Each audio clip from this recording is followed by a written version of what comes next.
Donc bonjour à tous, bienvenue. Alors je ferai un condensé, un résumé de la situation et des pistes de travail qu'on peut avoir pour améliorer la situation agricole. Sinon, chaque année, comme je vous le dis, on fait des manifestations et des déclarations d'intention qui mènent à rien. Donc c'est la raison pour laquelle ma vidéo, c'est quel choix stratégique veut-on pour l'agriculture demain en France? Plus largement en Europe. Mais en France, déjà, occupons-nous de notre territoire national et de nos emplois nationaux.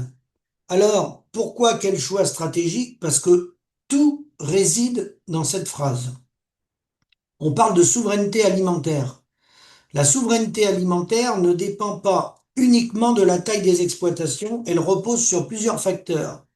Conserver suffisamment de terres agricoles, maintenir un nombre suffisant d'agriculteurs, voilà, quelle proportion on garde, assurer une production diversifiée, diversifiée c'est important, élevage, céréales, fruits, légumes, protéines végétales, je rajouterai un modèle avec de l'agroforesterie, disposer d'industries agroalimentaires et de filières de transformation sur les territoires et préserver les ressources en eau, les sols et l'énergie, donc l'entretien des territoires. Donc, cette question-là, elle est majeure. On voit beaucoup de divisions avec, soi-disant, le phénomène qui met tout par terre, qui est la sécheresse, ou les inondations, quand il y en a, ou la DNC, les maladies dans les bovins, vous savez, DNC, tuberculose, grippe aviaire. Ça, ce sont les conséquences. Mais ce n'est pas la cause des crises agricoles, des crises agricoles. Parce que c'est pas conjoncturel, c'est structurel. D'accord? Donc, il y a eu des choix à des moments donnés qui ont été faits. En 2013, Xavier Belin, alors président de la FNSEA, avait passé un accord avec GDF Suez pour mettre en route des structures pour que les agriculteurs produisent de l'énergie. Je pense à la méthanisation. Et cet accord, à l'époque, 2013, cette orientation suivie par les gouvernements avec le groupe GDF Suez, a consisté à développer des méthaniseurs sur le territoire, copier un peu ce qui était fait en Allemagne, sachant que la stratégie de la FNSEA et du gouvernement, faut être bien clair, était de ramener une partie du revenu important via les énergies, à l'époque les méthaniseurs, pour diminuer le prix du litre de lait, diminuer le prix de la viande, mouton, ce que vous voulez, toutes les productions, pour pouvoir exporter et prendre des parts de marché à l'international contre nos concurrents. C'était ça le but du jeu. Aujourd'hui, comme vous le savez, il y a beaucoup de divisions dans le monde agricole et il se pose le problème dès qu'on a des années sèches, c'est pas propre à 2026. Nous, dans nos régions, sud de la Loire et dans le sud de la France, c'est encore pire. Il y a ce problème-là, d'accord? Donc là, moi, en deux mots, les gens, on les a engagés là-dedans, ils ont signé des contrats, que le gouvernement assume ses prises de responsabilité, qu'il indemnise le méthaniseur, puisque le gars, il a fait un contrat, lui, il n'est pas responsable, les contrats, faut les honorer, et que le fourrage, au lieu d'aller dans les méthaniseurs, dans cette année sèche difficile, il aille pour les éleveurs. Ça paraît être le bon sens. C'est ma proposition. Je dis pas que c'est la meilleure. Donc, d'un point de vue global, ce qu'il faut retenir, c'est que c'est le modèle agricole qui nous sortira des crises structurelles. Sinon, on n'en sortira pas. Et au niveau planétaire, on cultive à peine 4 milliards 900 millions d'hectares. Il y a presque 3 milliards d'hectares de disponibles. Donc c'est pas un problème de surface, c'est pas pas du tout là que se situe le problème, c'est un problème de choix. Et suivant les continents, les États-Unis, les USA, l'Amérique du Sud, l'Asie, les choix sont différents. On voit bien qu'il se détache deux grands modèles. On voit ce qui peut se faire en Algérie avec l'élevage important de vaches laitières, des élevages importants de vaches laitières en Arabie Saoudite. Quelques pays font des choix comme ça, mais ce n'est pas forcément généralisé. Il y a deux grandes tendances. Il y a la tendance qui consiste à dire on va agrandir les élevages en tout, en porc, en volaille, en céréales, des ateliers de 20, 30 000 vaches laitières, 200 000 truies, etc. Et on va aller pour essayer de garder un bout de souveraineté dans chaque pays, avec une faible proportion dans le produit intérieur brut des emplois non salariés agricoles, c'est-à-dire les agriculteurs, au titre des régimes reconnus MSA, on les appelle les non salariés agricoles. Bon, ils vont représenter une part très très réduite en termes d'emploi dans le produit intérieur brut, moins d'1%. On peut avoir du 0,3, 0,2, 0,4. On va descendre jusque-là. Dans ces projets-là, si on prend des stratégies comme ça c'est une stratégie qui globalement, sur un volume donné agricole, développe peu d'emplois. Il y a peu d'agriculteurs, il y a peu d'emplois salariés agricoles. Il n'y a pas d'économie d'échelle, contrairement à ce qu'on croit, et ça ne crée pas de richesse. Et en termes de production globale, les grandes exploitations produisent beaucoup moins que si on revient à des tailles d'exploitation familiale. Je m'explique. Si on revient avec des modèles, avec de l'agroforesterie, où on replante des haies, avec des arbres fruitiers qui peuvent entourer les parcelles, voilà, on aura une productivité à l'hectare sur des fermes de type familial qui peuvent aller, il n'y a pas de recettes, hein, qui peuvent aller de 30, 50, 40, 60 hectares à 120 ou à 180, 200 hectares à plusieurs associés, des fermes familiales, avec un reboisement, avec de l'agroforesterie.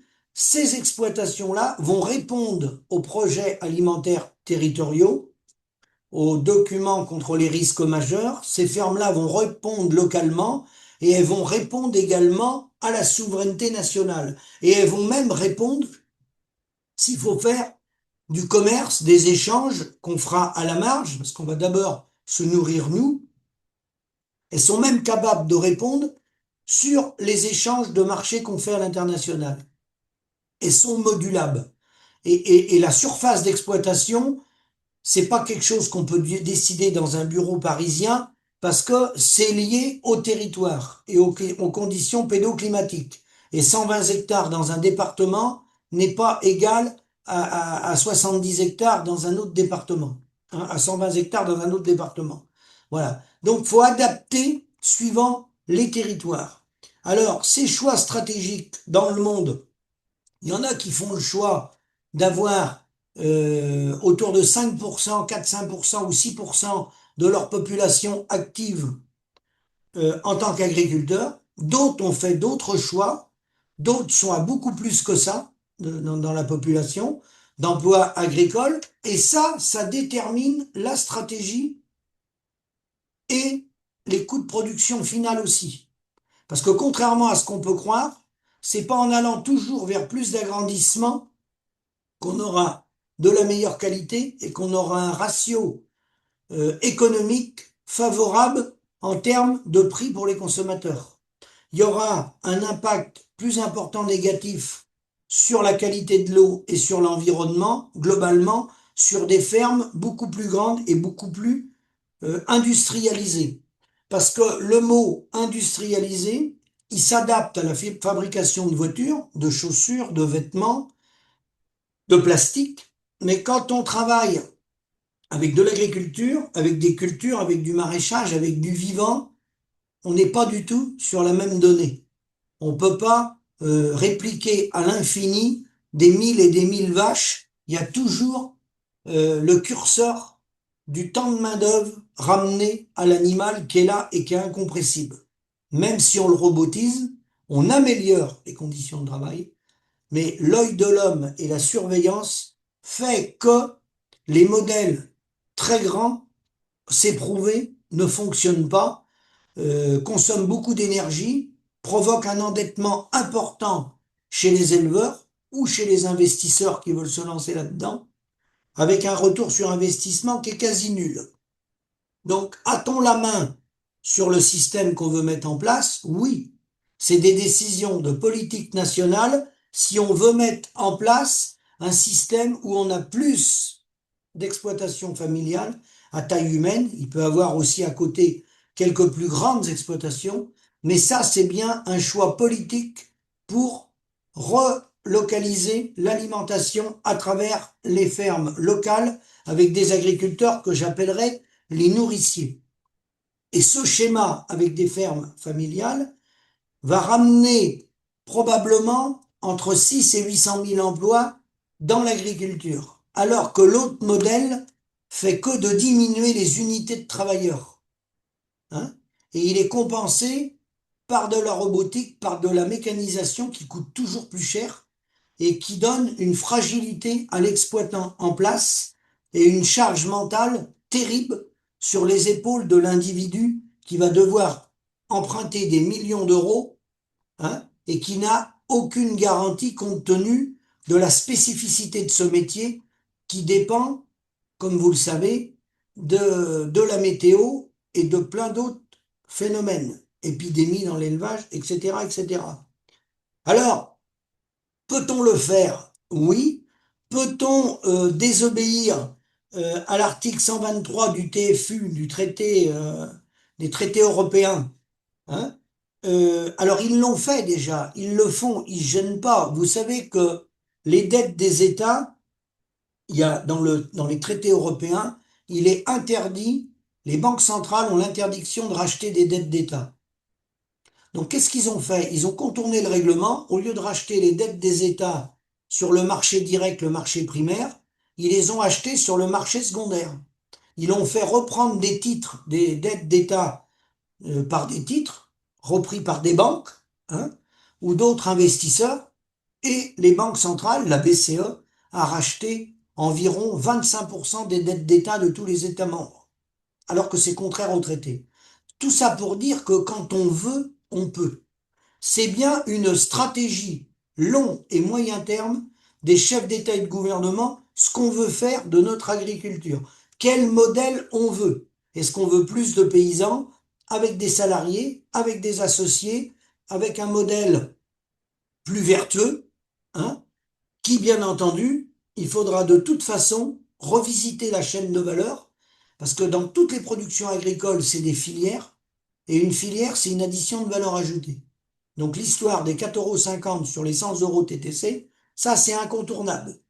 Qu'on mette un modèle avec des plus ou moins grandes exploitations, il faudra revisiter la chaîne de valeur, sinon il n'y aura pas de rémunération, on sera dans la situation qu'on est là, 6 tentatives de suicide par jour, et à peu près 2 suicides par jour, c'est un drame, avec pas d'évolution, si on ne revisite pas la chaîne de valeur. Après, tout le reste, une fois qu'on a déterminé la stratégie, que les paysans ont un revenu, là, après, on adapte sur les territoires où il y a besoin, renforcer les plans d'eau pour irriguer, d'autres endroits de France, il ne faudra pas irriguer, il faut adapter d'autres productions ou d'autres types d'élevage, et là, on est capable de s'adapter avec les énergies renouvelables. Tout ça va aller de pair, mais à une condition, c'est de revisiter totalement le modèle, la chaîne de valeur. Et quand je vous ai dit la chaîne de valeur, il y a tout là-dedans, hein. Il y a également la fiscalité, hein. Il y a l'assurance des paysans, l'assurance l'homme clé, il y a les mesures de désendettement. On a les outils via les banques centrales pour désendetter les agriculteurs, à condition qu'ils s'orientent vers un modèle vertueux, puisqu'on peut transformer les dettes en rente perpétuelle sans les annuler, j'ai bien dit, les transformer en rente perpétuelle, pour relancer un modèle économique et ramener des travailleurs dans le produit intérieur brut de la France, puisque j'ai vu aux dernières données de l'INSEE qu'il y avait 27 millions de travailleurs à peu près salariés dans la machine économique, sur 30 millions, un peu plus de 30 millions et demi, les autres étant des travailleurs indépendants. Et suivant les choix stratégiques qu'on fait en agriculture et en industrie, on peut ramener 3-4 millions de travailleurs dans la machine économique. Et les enjeux sont bien là, parce qu'en Asie ou ailleurs, même au Moyen-Orient, il y a des chefs d'État qui sont en train de bifurquer sur des modèles, tant au niveau agricole qu'au niveau industriel, pour essayer d'avoir plus de travailleurs dans la machine économique, qu'il y ait moins de pauvreté, moins de chômage, moins d'RSA, et qui dit plus de travailleurs dans la machine économique, dit, ne l'oubliez jamais, le financement, chez nous comme ailleurs dans le monde, le financement du modèle social.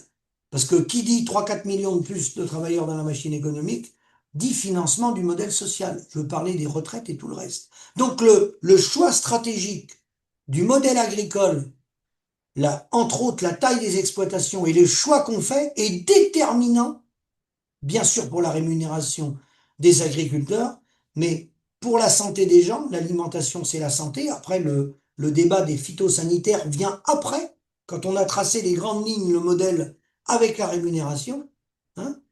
Entretien des territoires, qualité de l'eau, alimentation de qualité pour les populations. Voilà ce que je voulais dire dans ce résumé, plutôt que de prendre par bout et d'opposer les irrigants contre ceux qui irriguent pas, les bio contre les pas bio, les méthaniseurs contre ceux qui n'ont pas de méthaniseurs. C'est une feuille globale qu'il faut revoir et incorporer là-dedans l'énergie. Mais l'énergie, ça doit pas être le revenu central. L'agriculteur doit vivre de son métier. Si il vit de l'énergie, ça veut dire qu'il y a un gros problème. Ça veut dire que la stratégie, elle est pas bonne. Ça veut dire qu'on n'a pas touché à la chaîne de valeur. Si l'agriculteur, il n'est pas capable de vivre de sa production. Et aujourd'hui, c'est le cas. Donc, je terminerai ma vidéo pour dire note positif, il y a des solutions. Je suis juste simplement déçu de voir qu'il faut attendre une grande sécheresse pour commencer à réfléchir, hein, hein, pour planifier un modèle agricole long moyen terme. Hein.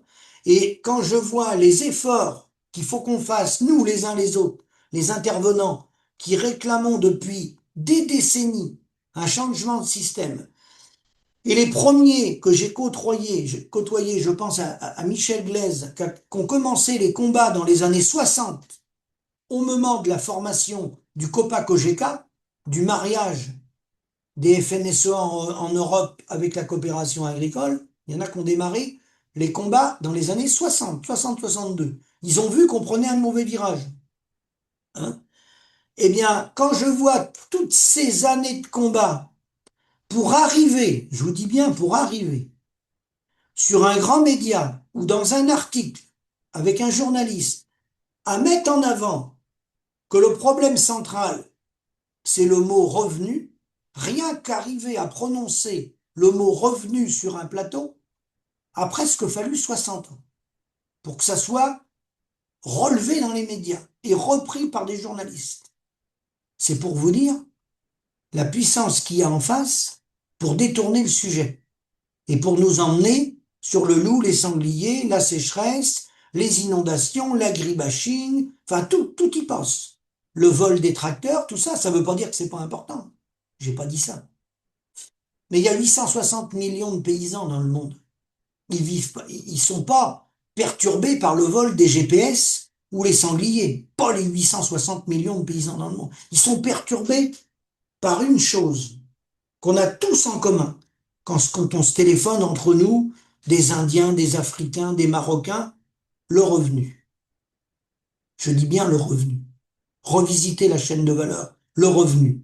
Et quand vous aurez le revenu, quand on aura le revenu, vous verrez qu'après, ça ira déjà beaucoup mieux, dans beaucoup de domaines. D'accord? Après, on va définir et on va s'adapter sur les territoires. Et les autres pays vont faire pareil. Et n'oubliez jamais que, globalement, dans le monde, dans les pays, les productions restent dans les pays, majoritairement, et elles sont consommées dans les pays. Il n'y a que 2000 milliards de dollars d'échanges de matières premières agricoles à travers le monde, ce qui est très faible, très très faible à l'échelon planétaire. Donc ça veut bien dire que c'est une histoire de modèle qu'on a à mettre en place dans chaque pays et surtout aller revisiter la chaîne de valeur. Sans quoi, rien ne sera possible. Revisiter la chaîne de valeur, gestion des volumes, de façon à éviter les gaspillages. On ne produit pas ce qu'on n'est pas capable de consommer ou on ne produit pas ce qu'on est capable d'exporter en dessous les coûts de production. On produit intelligemment. Voilà. Je vous remercie.